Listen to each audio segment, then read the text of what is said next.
আসসালামু আলাইকুম বন্ধুরা, আজকে আমি আপনাদেরকে দেখাবো কিভাবে এসব চাইনিজ ভিডিও ডাউনলোড করতে হয় কোনো রকম ওয়াটারমার্ক ছাড়াই। আপনারা অনেকে ডাউনলোড করতে পারেন কিন্তু সেগুলোতে ওয়াটারমার্ক চলে আসে, যার ফলে এডিট করতে সমস্যা হয় এবং ভিডিওতে কপিরাইট চলে আসে। তো ওয়াটারমার্ক ছাড়া আপনারা কিভাবে এই ভিডিওগুলো ডাউনলোড করবেন সেটি আমি আজকে ভিডিওর মধ্যে দেখাবো এবং ডাউনলোড করে এডিট করে তারপরে কপিরাইট ফ্রি করে আপনারা এগুলো ইউটিউবে আপলোড দিতে পারবেন, কোনো রকম সমস্যা হবে না ইনশাল্লাহ।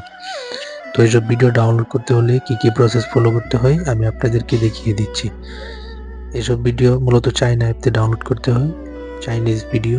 তো প্রথমে চাইনিজ ভিডিওতে ডাউনলোড করতে হলে আপনাদের একটি অ্যাপ প্রয়োজন হবে। তো অ্যাপের জন্য আপনারা গুগল ক্রোম ব্রাউজারে যাবেন, ব্রাউজারে গিয়ে লিখবেন কোয়াইশু, AISHOU, কোয়াইশু লিখে আপনারা সার্চ দিবেন। সার্চ দিয়ে যে কোনো একটি লিঙ্ক থেকে আপনারা অ্যাপটি ডাউনলোড করে নেবেন। তারপরে প্লে স্টোরে যাবেন, প্লে স্টোরে গিয়ে লিখবেন KWAI, কোয়াই ভিডিও ডাউনলোডার, KWAI,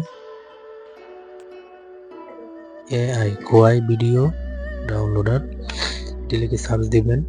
এবং আমি যে অ্যাপটি ডাউনলোড করছি আপনারাও সেই অ্যাপটি ডাউনলোড করবেন। আমার যেহেতু ডাউনলোড করা আছে তো আমি ব্যাগে চলে আসব। ব্যাগে আসার পরে আমরা কোয়াইশু অ্যাপে যাব, গিয়ে কোনো পারমিশন চাইলে আপনারা পারমিশন দিয়ে দিবেন।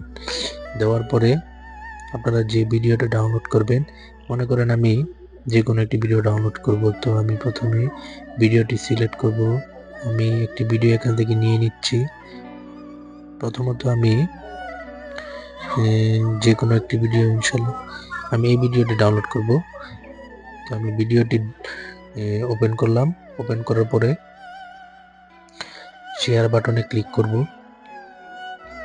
শেয়ার বাটনে ক্লিক করে কপি লিঙ্কে ক্লিক করব। তো আমি লিঙ্কটি কপি করে ব্যাগে চলে আসব। এখন আমি কোয়াই ভিডিও ডাউনলোডার অ্যাপে ঢুকব। ঢোকার পরে আমাদের লিঙ্কটি এখানে পেস্ট করে দিব। পেস্ট করার পরে যদি কোনো অ্যাড আসে তো আপনারা অপেক্ষা করবেন। এরপর ভিডিওটি কোনো প্রকার ওয়াটারমার্ক ছাড়াই ডাউনলোড হয়ে যাবে এবং আপনার যে কোনো একটি এডিটিং অ্যাপ দিয়ে আপনারা ভিডিওটি এডিট করে ইউটিউবে আপলোড দিতে পারবেন, কোনো সমস্যা হবে না ইনশাল্লাহ। তো দেখেন আমার ভিডিওটি গ্যালারিতে চলে আসছে। এখন আমি একটি এডিটিং অ্যাপের মাধ্যমে ভিডিওটি এডিট করব এবং ইউটিউবে আপলোড করে